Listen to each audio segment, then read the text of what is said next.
immediately after my surgery, we are short of around 2,400. Or Dr. Ferrer lied to me.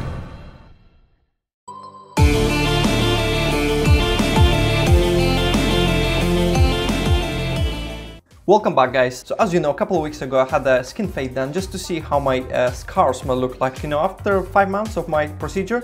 And I had 3,659 extractions done, and it was actually looking pretty good, pretty nice. And following this video, I had this idea to check again my post-operative pictures, and what I wanted to do is I wanted to see actually what is my approximate transaction rate. So how you can possibly find out what was your transaction rate? First of all, obviously you can ask your surgeon, and I remember after my surgery when I asked Dr. Ferreira how much was it, he just kind of like smiled to me and said, "Oh, there was not many really."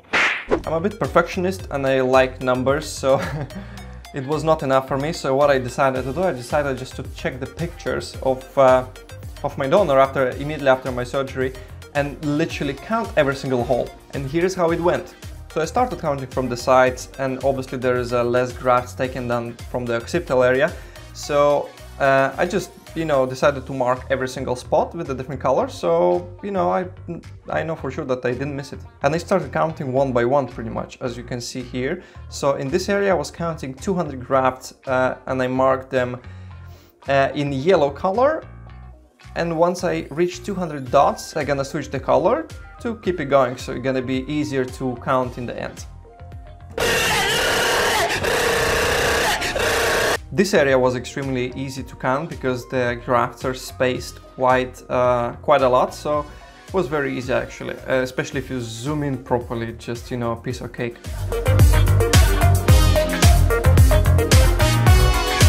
Fun fact, when I was counting the grafts and marking them with the different colors, I haven't noticed that I by accident made the Lithuanian flag. That was not intentional.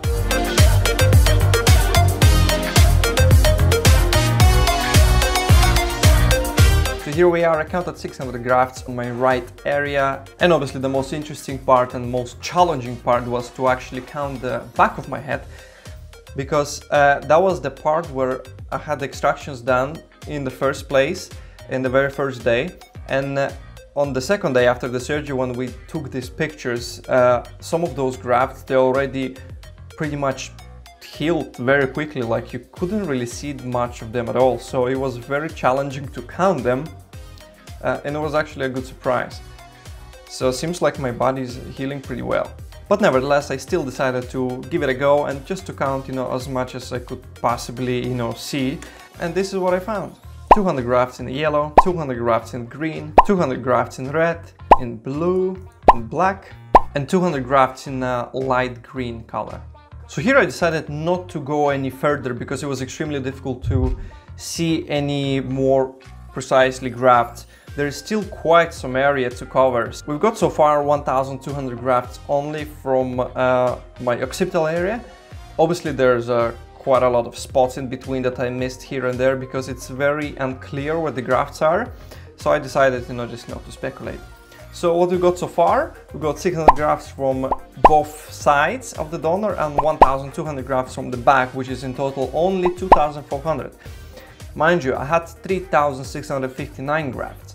Means there's another 1,200 grafts roughly somewhere sitting. So no, there's really a couple of options. So either I had very low transaction rate, which I'm pretty sure that's what exactly happened, or Dr. Ferrer lied to me. Ladies and gentlemen, we got him.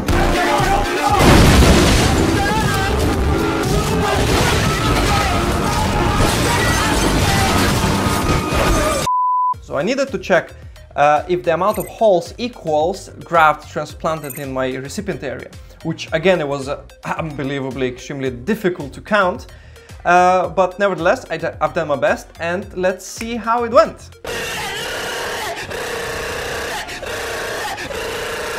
Again, the same thing, divided by colors, but this time, because it's such a small area and so many grafts, it should be easier to count.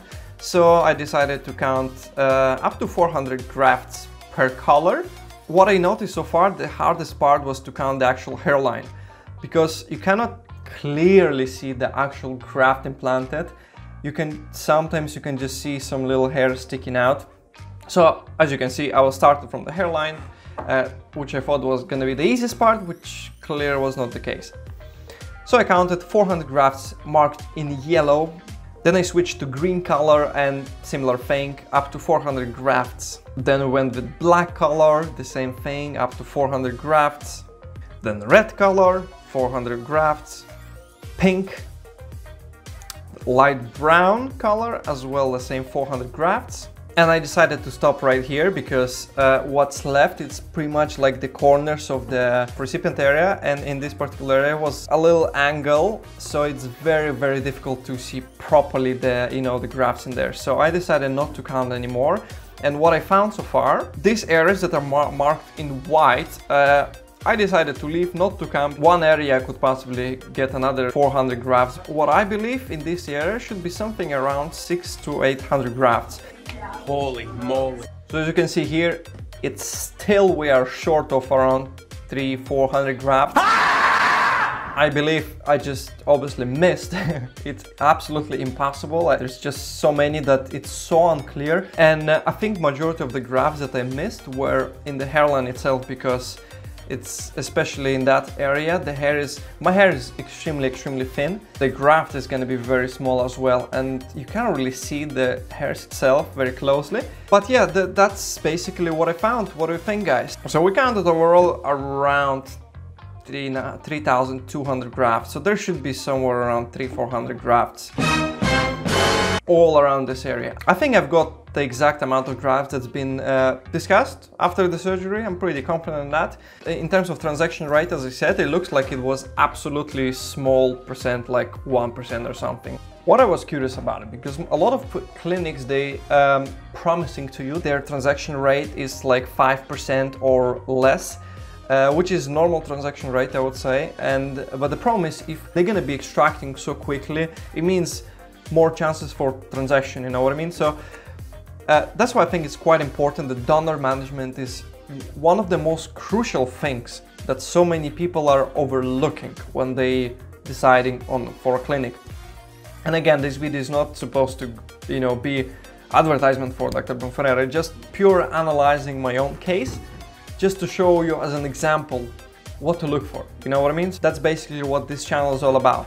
So you can find all the needed information in one place with no bullshit, straight to the point, and you save a lot of time and effort pretty much.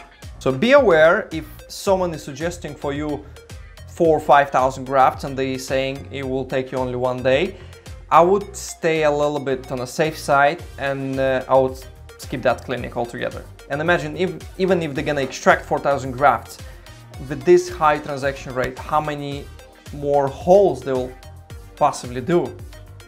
Because once they extract this graft and they transect it, it means the graft is damaged and it's unusable pretty much, for transplantation, because it's not gonna grow. So they're just basically discarding it. So you pretty much lost the graft altogether, which is not a good thing, especially if you have a high degree of baldness like myself. You need to be careful with every single graft. And that's what I liked about Dr. Bruno Ferreira, because of his absolutely amazing donor management skills. It's very crucial. Anyway, so donor is done. I hope it was quite informative for you and it made you think twice.